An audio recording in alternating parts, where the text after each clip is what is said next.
नमस्कार। घटना चक्र बुक वीडियो में आपका हार्दिक स्वागत है। आइए प्रारंभ करें इस यात्रा को, जहां हर विषय वस्तु को हम सरल, स्पष्ट और परीक्षा उपयोगी ढंग से प्रस्तुत करेंगे। नमस्कार।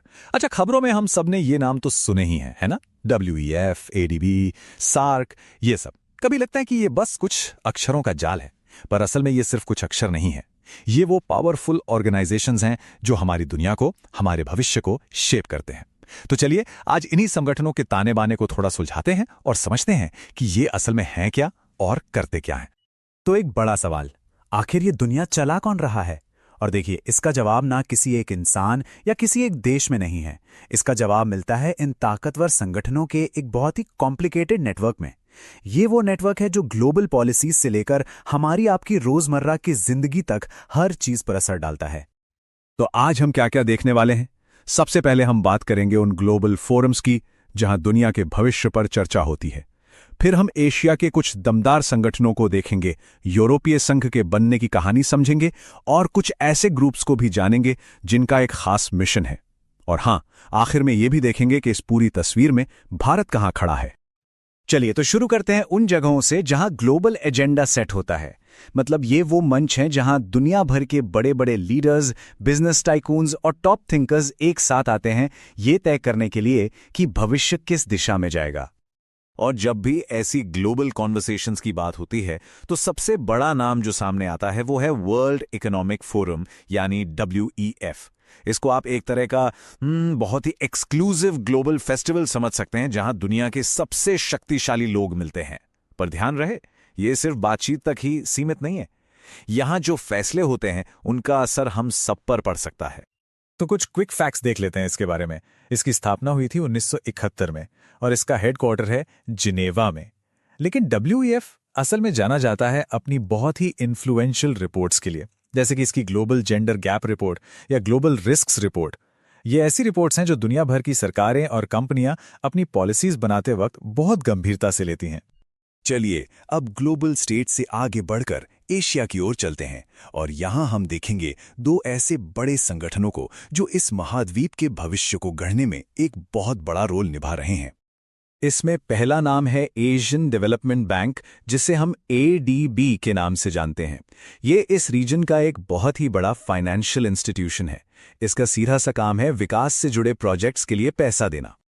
और जब मैं कह रहा हूं बहुत बड़ा, तो इसका अंदाजा आप इस नंबर से लगाइए, 68। जी हां, इसमें कुल 68 सदस्य देश शामिल हैं। ये इसकी ग्लोबल रीच और इंपॉर्टेंस को साफ साफ दिखाता है। तो इसकी शुरुआत हुई 1966 में और इसका हेडक्वार्टर है फिलीपींस के मनीला में। अब जो इसके 68 सदस्य हैं ना, उसमें से 50 तो एशिया पैसिफिक रीजन से हैं। लेकिन दिलचस्प बात यह है कि 19 सदस्य दुनिया के दूसरे हिस्सों से भी हैं, और यही बात इसे सही मायनों में एक ग्लोबल प्लेयर बनाती है। अच्छा, अब एशिया में ही एक और महत्वपूर्ण संगठन की बात करते हैं, सार्क, यानी south Asian association for regional cooperation. ये खास तौर पर दक्षिण एशिया में आपसी सहयोग का एक बहुत ही जरूरी मंच है। ये 1985 में बना था और इसका हेडक्वार्टर है नेपाल की काठमांडू में। इसमें 8 सदस्य देश हैं: अफगानिस्तान, बांग्लादेश, भूटान, भारत, मालदीव, नेपाल, पाकिस्तान और श्रीलंका। मतलब ये दक्षिण एशिया के लगभग सभी प्रमुख देशों को एक प्लेटफॉर्म पर लेकर आता है। तो फिर ADB और सार्क में मेन डिफरेंस क्या हुआ? देखिए, ये बहुत साफ है। ADB का फोकस है आर्थिक विकास यानी इकोनॉमिक डेवलपमेंट, और उसका दायरा बहुत बड़ा है, पूरे एशिया पैसिफिक और उससे भी आगे।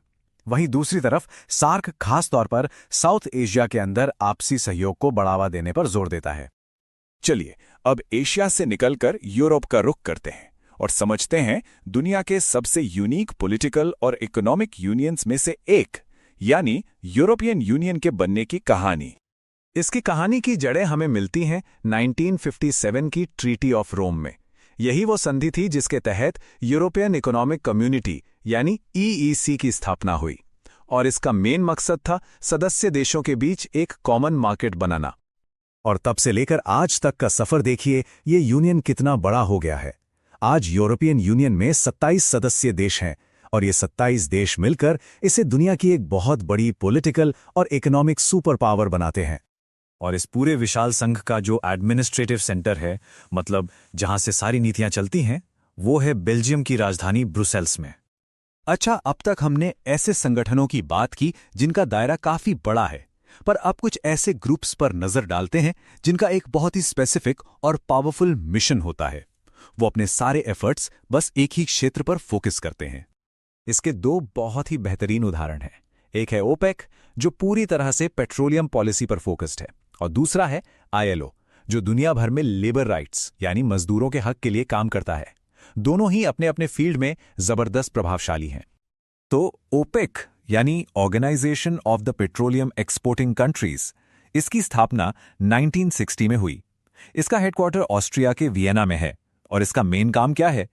इसका काम है सदस्य देशों के बीच पेट्रोलियम पॉलिसीज में तालमेल बिठाना, ताकि ऑयल मार्केट में स्टेबिलिटी बनी रहे। और फिर आता है इंटरनेशनल लेबर ऑर्गेनाइजेशन यानी ILO। ये खास तौर पर चाइल्ड लेबर के खिलाफ लड़ाई के लिए जाना जाता है। इसके जो कन्वेंशंस हैं 138 और 182, ये सीधे तौर पर दुनिया भर में लाखों बच्चों की जिंदगी को बेहतर बनाने में मदद करते हैं। ये बहुत ही जरूरी काम है। चलिए अब इस पूरी ग्लोबल पजल में भारत की भूमिका पर फोकस करते हैं। भारत हमेशा से ही कई इंटरनेशनल ऑर्गेनाइजेशंस में एक बहुत ही इंपॉर्टेंट प्लेयर रहा है। G20 यानी ग्रुप ऑफ 20 इसका सबसे ताज़ा और बेहतरीन उदाहरण है। देखिए, ये समूह 1999 में बना और हाल ही में दिसंबर 2022 में भारत ने इसकी अध्यक्षता संभाली। फिर 2023 में एक बहुत ही सक्सेसफुल और ऐतिहासिक समिट भी होस्ट किया। ये ग्लोबल स्टेज पर भारत के बढ़ते कद को साफ साफ दिखाता है। यहाँ एक और दिलचस्प बात है। इंडियन डेवलपमेंट फोरम यानी IDF को पहले इंडिया एड क्लब के नाम से जाना जाता था। नाम का ये बदलाव अपने आप में भारत की डेवलपमेंट जर्नी और ग्लोबल फोरम्स के साथ उसके बदलते रिश्तों की कहानी कहता है। तो हमने आज कई अहम संगठनों को समझा, पर यह सब हमें एक बहुत जरूरी सवाल पर लाके खड़ा कर देता है। आज दुनिया के सामने नई नई चुनौतियां हैं, climate change, pandemic, economic instability. तो सवाल ये है कि ये सारे संगठन भविष्य के लिए खुद को कैसे ढालेंगे? क्या ये इन चुनौतियों का सामना करने के लिए तैयार हैं? उनका अगला कदम क्या होगा? ये एक ऐसा सवाल है जिसका जवाब हमें आने वाले समय में ही मिलेगा।